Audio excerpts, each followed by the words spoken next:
Right, I'm on my way to take the bike over to P&A to have that rear disc and pads replaced.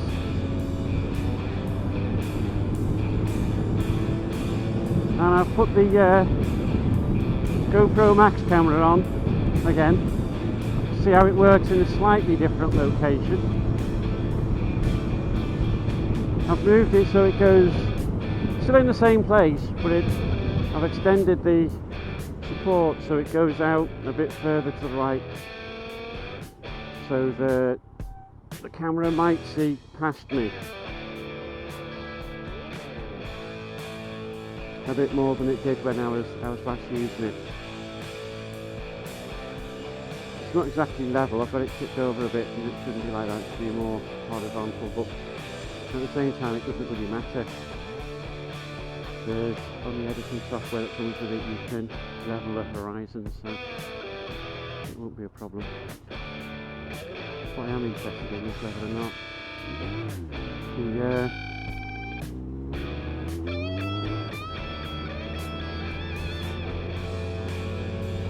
stabilisation works. How good is it? The reason being, the camera, when I put it on that sort of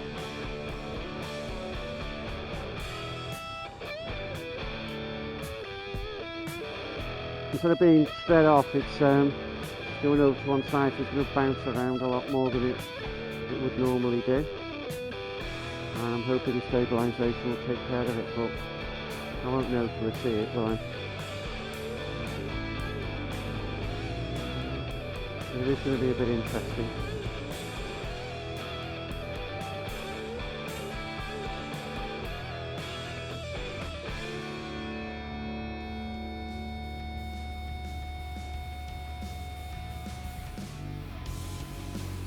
Because it doesn't matter so much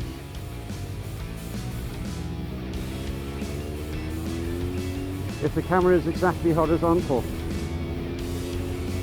I'm going to see if I can put it on top of my crash helmet. Because if I do that, it gets a full 360 view without me having to do anything special. It'll just be a straight connection onto a GoPro mount, say, and it'll see all round. Of course, I'll move my head around a lot, that might not help, but I'll give it a go this afternoon when I come back to get the bike, see what that's like. So I'm going over today, they're going to replace the rear disc and my rear pads. It's never going to be cheap, was it? So it's about £235.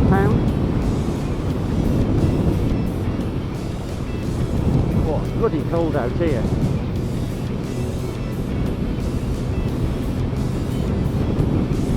Now that's my rear brakes. It's not doing anything about the front, so they're still going to carry on squealing.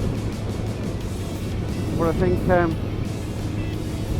before we go up to Scotland, I might have front pads replaced as well, just in case. But today, rear disc, rear pads.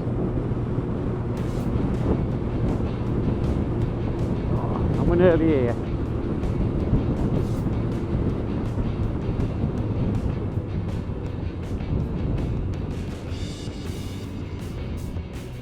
We've got to make sure to get the right lane when I come out of here.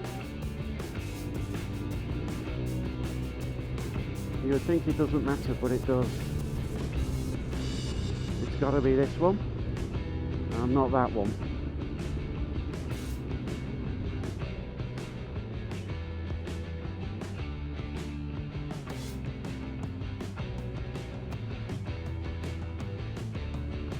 Wouldn't be the first time I've gone down that lane over there. I found myself going off in a big long circle and coming out over there. I think I did that last time when I took it in for its MOT.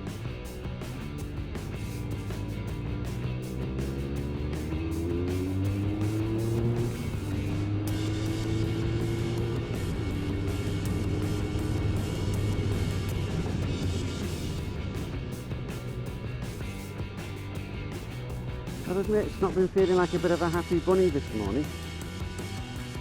It does happen in the cold. It likes a bit more time to warm up.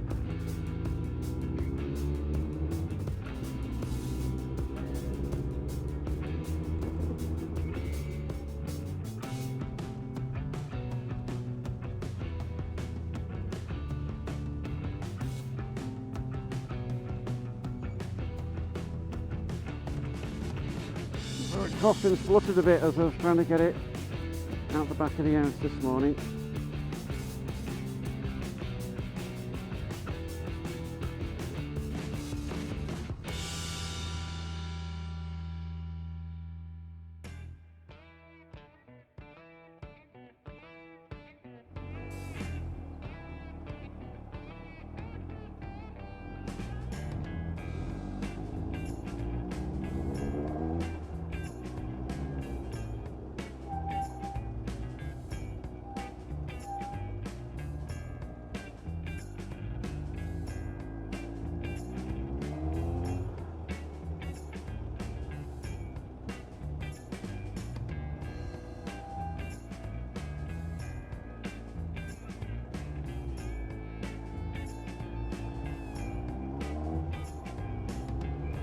Okay, there we go. Let's just check and make sure I've got everything working right here.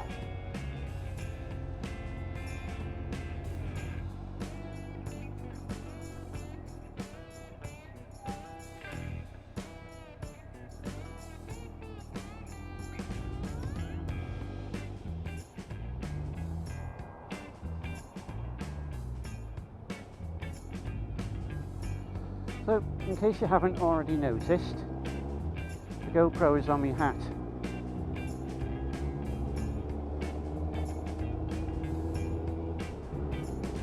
And in case you don't know, I don't keep my head still.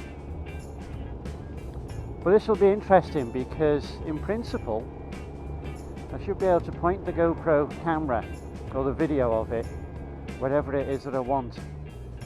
So instead of you getting my head bobbing all over the place, which it usually does,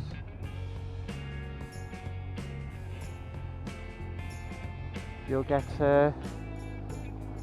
something that's maybe a little bit smoother for you. No guarantees, of course, possibly.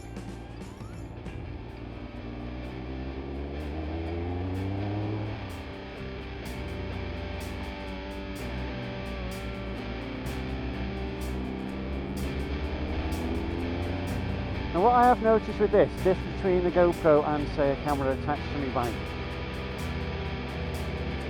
is a camera attached to the bike, if I lean the bike, the road tips and you can actually see the bike is being leaning over. With the GoPro, you don't have any frame of reference. So the only thing you've really got is the road. So if you level up the road, you don't actually see what the bike's doing going around the corner. The most you can see is sometimes parts of the fairing will come into view. And that's about the only thing you see. It's a weird sort of a feeling when you're watching it. So one of the things I think I might try is I might try and fix a part of the bike in the view and keep that in the same place in the view all the time, so then when the bike leaves, the road will go, the horizon will move. And maybe that'll work a little bit different, maybe it'll look a little bit better, but I'm not sure, absolutely not sure. I do like the footage where you keep the road level, but it is just a bit different, and I also do like it when you see the road tip when the bike rolls over. That's rolls over, not falls over. So that's it, I've got a new rear brake disc and a new set of pads, and I have got to admit, feels like it might need to bed in a bit, which is okay.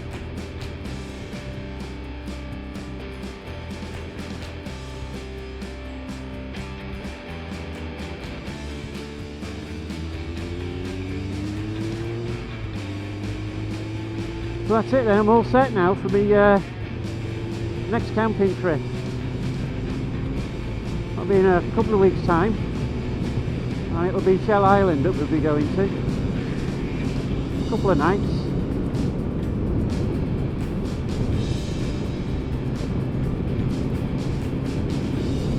A little bit of a ride around the area, and then home again. Home on the Sunday, I think.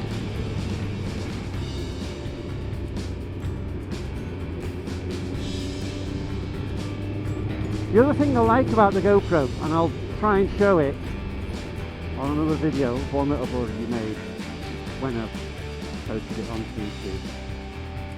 I'll pick a little section, not much, maybe a 30-second section of road, and I'll rerun that section with the camera looking forward, the camera looking backwards, the camera looking left and the camera looking right. Because you can actually do all of that. You can do a completely different edit from exactly the same footage.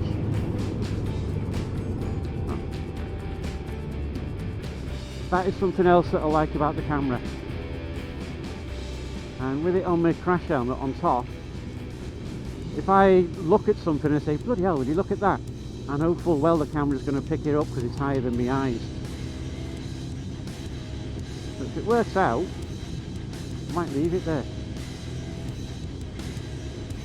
The other thing I can do with it, it is a square shape, and if I leave it on my crash helmet and then go riding down the motorway, it might be a bit of a drag.